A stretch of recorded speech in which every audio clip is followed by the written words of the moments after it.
ठीक है कुलदीप कुमार जी, आप इसी के संबंध से तो भाग रहे हैं ना अरविंद केजरीवाल जी, क्यों भाग रहे हैं भाई बताइए? आप तो इनसे ज्यादा पार्टी विद द डिफरेंस थे। इन्होंने सही कहा दीपक जी बिल्कुल हैं।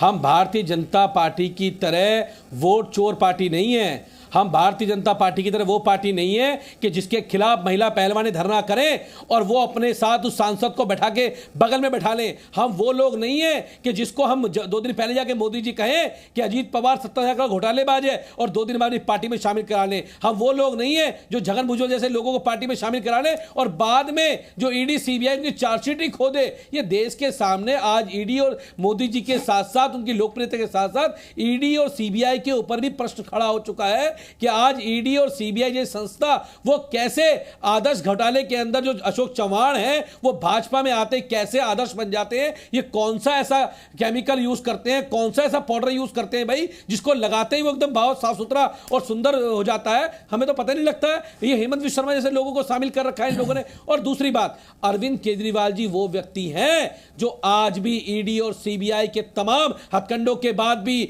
मोदी जी के तमाम हथकंडों के बाद भी मजबूती के साथ चट्टान की तरह इस देश के संविधान को बचाने के लिए, बाबा साहब अंबेडकर के कॉन्स्टिट्यूशन को बचाने के लिए, इस देश के लोकतंत्र को बचाने के लिए मजबूती के साथ खड़े हुए हैं। और खड़े होने की वजह है कि अगर चंडीगढ़ चुनाव के अंदर हम लोग गए, हम कोर्ट गए क्योंकि हमें पता था हम सच हैं, हम ईमानदारी के साथ हैं, हम इस देश के संविधान को बचाने की लड़ाई लड़ रहे हैं और माननीय सर्वोच्च न्यायालय ने फैसला दिया। बाद में आज भाजपा वाले कह रहे हैं कि हमारा तो मतलब ही नहीं था, हमारा तो वास्ता ही नहीं था और बात ये कह रहे हैं कि मोदी जी के दम पे चुनाव जीते हैं। हाँ बिल्कुल कह रहे हो, अच्छी बात कह रहे हो, लेकिन मोदी जी के दम पे चुनाव जीतते हो तो जब हारते हो तब भी तो क्रेडिट मोदी जी को दिया करो भाई। तब क्रेडिट क्यों नहीं देते हो? दिल्ली में जब हारे तो मोदी जी की फोटो लगाए घूमते थे गली गली में, काहे को मोदी जी की फोटो हटा दी? बाद में निगम को चुनाव में मोदी जी की फोटो, गली में नाली साफ करने का चुनाव होता है वहां पे मोदी जी की फोटो लगा रखी थी और उसके बाद जब हार गए तो मोदी जी की फोटो वहां से गायब कर दी। अभी चंडीगढ़ में जीत जाते तो वहां पे क्या होता? मोदी जी की विजय, यशस्वी मोदी जी। अब हार गए तो इनका वास्ता नहीं था। अरे भाजपा वालों,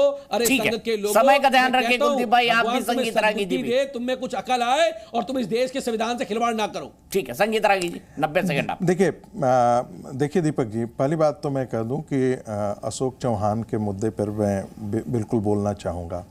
देखिए अरविंद केजरीवाल, आपने ठीक कहा था कि नई राजनीति की नई परिभाषा गढ़ने के लिए वो आए थे। उन्होंने कहा था कि हम जो है ईमानदार सरकार चलाएंगे, हम सारे लोग ईमानदार हैं। ईमानदार आप अपने स्वयं को नहीं सिद्ध करते हैं, दुनिया आपको ईमानदार सिद्ध करती है। आज दुनिया आपको बेईमान कर रही है, आज दुनिया आपको भ्रष्ट कर रही है, आपके मंत्रियों को रेपिस्ट कह रही है, आपके मंत्रियों को सेक्स स्कैंडल का हिस्सा बना कर रही है। एक दूसरी बात देखिए, महाभारत का युद्ध हुआ था तो एक तरफ आदर्श भगवान श्री कृष्ण हैं और एक तरफ भगवान राम है। भगवान राम भी आदर्श हैं और भगवान कृष्ण का भी एक तरीका था। महाभारत के युद्ध में आप भीष्म पितामह हो, चाहे आचार्य द्रोण हो, चाहे वो दुर्योधन हो, चाहे वो कर्ण हो, सभी को मारने के लिए जो नियम था उस नियम का अतिक्रमण कर करके मारा। भगवान ने मरवाया, और ये मरवाया किस लिए? कि धर्म की स्थापना के लिए शकुनियों और दुर्योधनों का मारा जाना आवश्यक है। इस राष्ट्र में जो देशद्रोही हैं, जो इस राष्ट्र को तोड़ने की साजिश में, इस राष्ट्र में खलिस्तानियों से सहायता लेकर के पंजाब में जो चुनाव जीतने वाले हैं, इस राष्ट्र के विरोधी और तोड़ने वाले ताकतों के साथ जो अपनी सिर्फ सत्ता के लिए है, ऐसे शकुनियों और दुर्योधनों को नाश के लिए यदि अशोक चौहान या कुछ भी किसी की भी सहायता लेनी पड़े, यदि पलटू मार जो है वो नीतीश को भी दोबारा लेना पड़े, तो नैतिक धर्म का तकाजा ये है, भारतीय राष्ट्र और सनातन की स्थापना के लिए ये जरूरी है कि इन शकुनियों का मारा जाना है। नहीं इस देश का ये पूरा का पूरा इस्लामीकरण कर देंगे, इस देश में खलिस्तानियों को सह देंगे, इस देश को तोड़ने वाले ताकतों के साथ एक खड़े जाएंगे और सिर्फ सत्ता के लिए। सब कोई जानता है कि रोहिंग्या के पक्ष में अरविंद केजरीवाल खड़ा हुए, सब कोई जानता है कि बांग्लादेशी घुसपैठिए जो यहाँ आकर के बसे हुए हैं उनकी सहायता करने वाला कौन है, सब कोई जानता है कि दिल्ली दंगे का साजिश करने वाला कौन था, सब कोई जानता है कि वक्फ बोर्ड की प्रॉपर्टी के लिए किस प्रकार से अरविंद केजरीवाल ने दिल्ली के आम हितों को बलि चढ़ा दी है, और सिर्फ किस लिए? क्योंकि मुसलमानों का वोट खरीदा जा सके। ठीक है, मैं यहीं पर रुकूंगा, क्योंकि कुलदीप जी डिबेट मैंने आपसे शुरू की थी, संगीत रागी जी बाद में बोले थे, मैंने दोनों को बराबर बराबर मौका दिया है। अफसोस मेरे पास वक्त इतना ही है। दीपक जी 10 सेकंड, नहीं दीपक जी चलिए 10 सेकंड आपके, 10 सेकंड संगीत रागी जी के, 10 सेकंड का टाइमर भाई। देशद्रोही कौन है? देशद्रोही वो हैं जो अच्छे स्कूल अस्पताल बनाते हैं, या देशद्रोही वो हैं जो पठानकोट को में ISI को बुला के जांच करवाते हैं?